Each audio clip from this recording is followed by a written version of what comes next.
Welcome friends. उम्मीद करती हूँ आप सब स्वस्थ हों।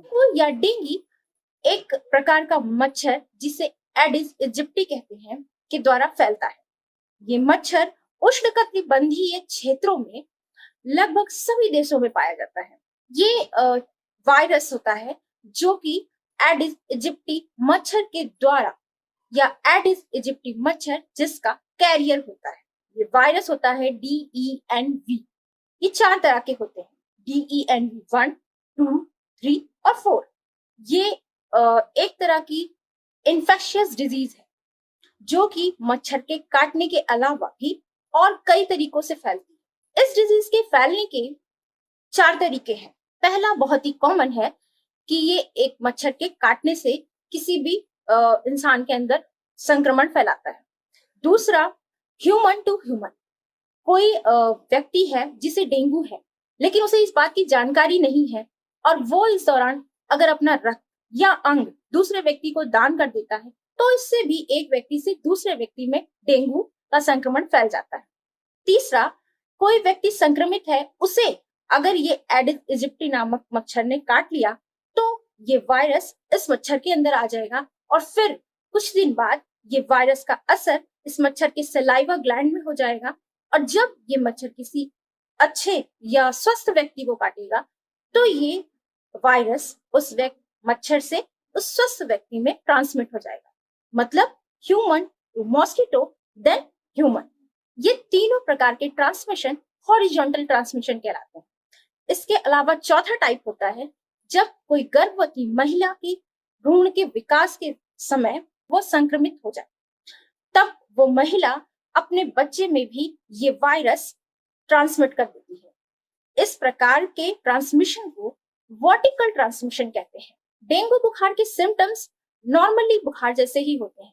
ये बुखार 4-5 दिन से 10 दिन तक रहता है, लेकिन इसका पता करने के लिए कि ये किस टाइप का फ्लू है, डॉक्टर्स ब्लड टेस्ट करते हैं। इसके सिम्टम्स क्या होते हैं?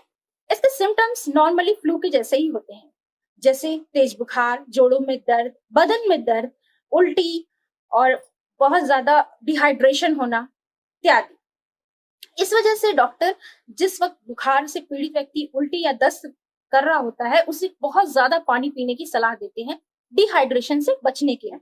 इसके डायग्नोसिस के लिए डॉक्टर 2 तरह के टेस्ट करते हैं। एक होता है IgM टेस्ट। इस टेस्ट में ब्लड में ये देखा जाता है कि कितने एंटीबॉडी प्रोड्यूस हो रहे हैं।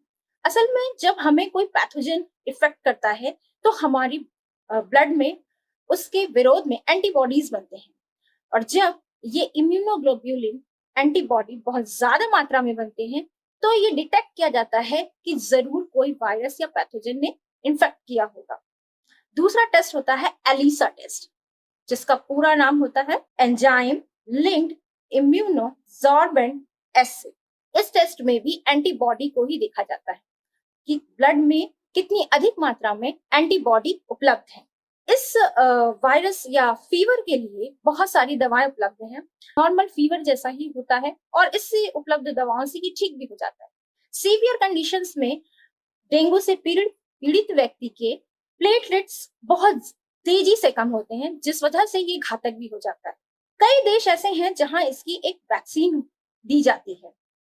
उस वैक्सीन का नाम है डेंगवैक्सिया। ये वैक्सीन हमारे भारत में नहीं दी जाती क्योंकि अभी तक ये प्रूफ नहीं हो पाया है कि इस वैक्सीन के दूसरे साइड इफेक्ट्स बॉडी पर नहीं होते हैं। हालांकि कुछ ऐसे देश हैं जहां पर ये वैक्सीन दी जाती है। अब इसके प्रिकॉशंस क्या हो सकते हैं? नॉर्मली देखा जाता है कि ये मच्छर के काटने से ही होता है ये डेंगू, इसलिए इसके प्रिकॉशंस में भी हमें ये ध्यान रखना चाहिए कि ऐसी जगह जहां पर पानी इकट्ठा हो सके वहां साफ सफाई रखी जाए, बॉडी के मैक्सिमम पार्ट को कवर करके रखा जाए, मच्छरदानी का इस्तेमाल किया जाए, मच्छरों से बचाव के जितने भी उपाय हो सकते हैं वो अपनाए जाएं और बच्चों का बहुत ज्यादा ख्याल रखा जाए। बारिश में गंदगी या पानी जमा होने ना दिया जाए